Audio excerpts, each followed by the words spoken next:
আজকে কি নিয়ে ব্লগ ভিডিওটি করব তা তো তোমরা অবশ্যই ভিডিও টাইটেল দেখে বুঝে গিয়েছো। আমার রোজবার 1 বছর হয়ে গিয়েছে মাশাআল্লাহ। তো ওর এই বার্থডে ব্লগটা তোমাদের সাথে আমি শেয়ার করছি। জানি না কতটুকু কিভাবে ঠিকভাবে করতে পেরেছি কিনা, তবে আমি এতটুকু বলবো আমার পরিটাকে আমি যতটুকু চেয়েছি যেভাবে চেয়েছি সাজাতে পেরেছি আলহামদুলিল্লাহ। তো আমি একটু ভিডিও ক্লিপস নিয়ে নিয়েছিলাম, যেহেতু আজকে বিরিয়ানি রান্না করব। তো প্রথমে গরুর মাংস দেখিয়ে দিয়েছি তোমাদেরকে, আর এই গরুর মাংসের মধ্যে আমি প্রথমে গোলমরিচ দিয়ে দিয়েছি পরিমাণ মতো। এরপর আমি গিয়ে দেখি আমার শাশুড়ি আম্মু আর আমার আম্মু মিলে তারা অলরেডি গরুর মাংসটা মাখানো শেষ হয়ে গিয়েছে তাদের। আর এখানে কি দিয়েছি তাই তোমাদের সাথে আমি একটু শেয়ার করে দিচ্ছি। এখানে গরুর মাংসে সর্বপ্রথম মশলা অ্যাড করেছে, গরুর মাংসে যে রাঁধুনি মশলা আছে সেটা অ্যাড করেছে। এরপর লবণ, হলুদের গুঁড়ো, মরিচের গুঁড়ো অ্যাড করেছে, তারপর জিরার গুঁড়ো অ্যাড করেছে, এরপর গোলমরিচের বাটা অ্যাড করেছে। এরপর এখানে পেঁয়াজ বাটা অ্যাড করে দিবে এখন শাশুড়ি আম্মু। এখানে এই তো মশলাগুলো অ্যাড করে দিয়েছে, এই তো পেঁয়াজের বাটা অ্যাড করেছে, সাথে আরও অনেক কিছু ছিল, সস আর টেস্টিং সল্ট অ্যাড করেছে, ঘি অ্যাড করেছে। আর এখন টক দই অ্যাড করে দিবে আম্মু। এই তো টক দই অ্যাড করে দিয়েছে। রেসিপিটা সম্পূর্ণ আমার নিজের আম্মুর, আর শাশুড়ি আম্মু আম্মু শেল্টার দিচ্ছে, শাশুড়ি আম্মু এখানে হেল্প করে দিচ্ছিল। আর কাটাকাটি সব কিছু আমার আম্মু করে দিচ্ছিল, মানে দুজন মিলেই এই বিরিয়ানিটা রান্না করেছিল। এই তো পেঁয়াজ বেরেস্তা করার জন্য কিছু রেখে দিবে আর কিছু রান্নার জন্য রেখে দিবে। এই তো দেখতেই পাচ্ছেন এখানে বেরেস্তা অলরেডি হয়ে এসেছে, আর এখান থেকে বেরেস্তা দিয়ে দিবে গরুর মাংসের উপরে। তোমরা এখনই দেখতে পারবে, আমি দেখাচ্ছি তোমাদেরকে। একটু বাদামি কালার এসেছে, মাশাআল্লাহ অনেক সুন্দর দেখতে এসেছে, আর অনেক সুন্দর ঘ্রাণও ছিল। এই তো দিয়ে দিয়েছি এখানে পেঁয়াজ বেরেস্তা। আর এই রান্নাটা আমরা পরবর্তীতে করব। আর একটু করে ক্লিপস নিয়ে নিচ্ছিলাম। অনেক সময় আমি আসতে পারিনি, আমার আম্মু ধরেছিল ক্যামেরাটা। আর এখানে আলু কেটে নিয়েছিল, আলুকে লবণ দিয়ে আগে মেখে এরপর হলুদের গুঁড়ো দিয়ে দিয়েছি তেলের উপরে। এগুলোকে একটু সুন্দর করে ভাজা করে নেবে, যেহেতু বিরিয়ানিতে আলু দিলে অনেক মজা হয়। আর এই আলুগুলো যেন গলে না যায় সেই কারণে এই ভাজতে হয় এই আলুগুলো। আর তোমরা দেখতেই পাচ্ছ আলুগুলো কি সুন্দরভাবে ভাজা হয়ে গিয়েছে, আর দেখতেও কত সুন্দর লাগছে তাই না। আর রান্না অলরেডি আমি গিয়ে দেখি তারা বসিয়ে ফেলেছে। আর এখানে আমি তেজপাতা দিতে এসেছিলাম, তখনই একটু নাড়াচাড়া করছিল আম্মু। আর এই তো দেখতেই পাচ্ছি সুন্দর লাগছিল আর ভালোই ঘ্রাণ আসতেছিল তখনই। এখানে অনেক কিছু অ্যাড করবে, এখানে দুধও অ্যাড করবে। আমি আসলে দেখাতে পারবো কিনা জানি না, কতটুকু দেখাতে পেরেছি তোমাদেরকে। এই তো উপরে ঝোলটা এসে পড়েছে অলরেডি। এগুলোকে অনেক ভালো করে সিদ্ধ করার জন্য অপেক্ষা করতে হবে, আস্তে আস্তে সিদ্ধ হবে। এরপর এখানে আলু দিয়ে দিবে আম্মু। এখনই এই আলু দিয়ে দিয়েছে। এরপর এই পাশে ডিমগুলোকে ভালো করে একটু ভেজে নিব হলুদ আর লবণ দিয়ে। সুন্দর করে তেল দিয়ে ভেজে নিচ্ছে ডিমগুলো। আর এই পাশে একটু বিরিয়ানির গোস্তটা আমি দেখে নিচ্ছিলাম।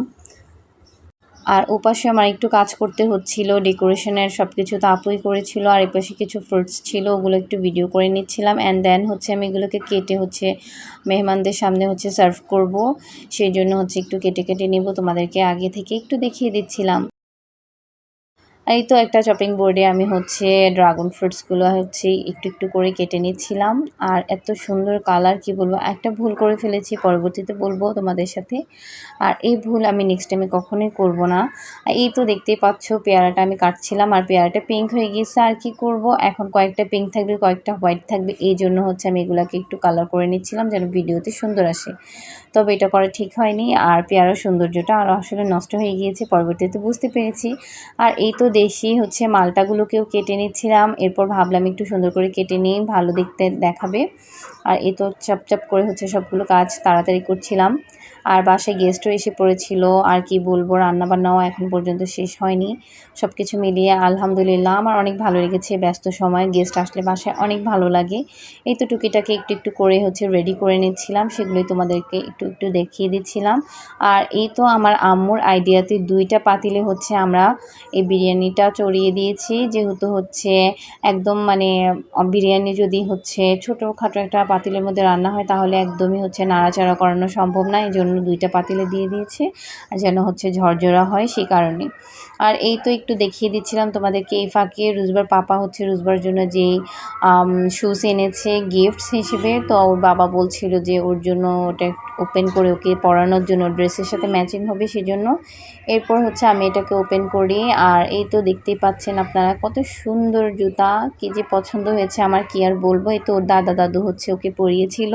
তখনও আমরা কেকটা কাটছিলাম না, আমরা হচ্ছে ফটোশ্যুট করছিলাম। ওর দাদা দাদু, আমি, ওর পাপা, আমার আম্মু, তারপর হচ্ছে আপু, নুহা সবাই মিলে ভিডিও করছিলাম আর হচ্ছে ছবি তুলে নিয়েছি। টিপু ভাইয়া ভাবি এসেছিল।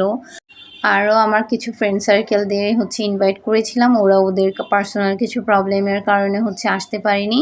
তারপর আমার বেবির জন্য অনেক অনেক দোয়া পাঠিয়েছে। আর এই রুমটা এত সুন্দরভাবে সাজিয়েছে আমার আপু কারোই হেল্প ছাড়া। আর এই যে এই টয়েসটাও আপু হচ্ছে রুজবার জন্য এনেছিল। আর এই পাশে হচ্ছে একটু দেখিয়ে দিচ্ছিলাম বেগুন ভাজা, তারপর হচ্ছে মালটা, তারপর ডিম, সাথে হচ্ছে একটু সালাদ। আর এই পিঙ্ক সালাদটা কিভাবে আমার শাশুড়ি আম্মু হচ্ছে বানিয়েছে তাই তোমাদের সাথে শেয়ার করবে ইনশাল্লাহ নেক্সট কোনো ভিডিওতে।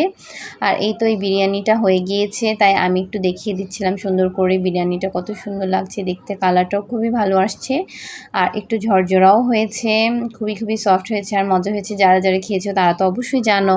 আর এই তো আমি আরেকটা পাতিলের হচ্ছে দেখিয়ে দিচ্ছিলাম আর আমার আম্মু হচ্ছে নাড়ছিল আর একটু দেখিয়ে দিচ্ছিল। আমি বলছি এত ঝরঝরা হয়েছে, এত মজা, এত সুন্দর একটা স্মেল এসেছে কি আর বলবো।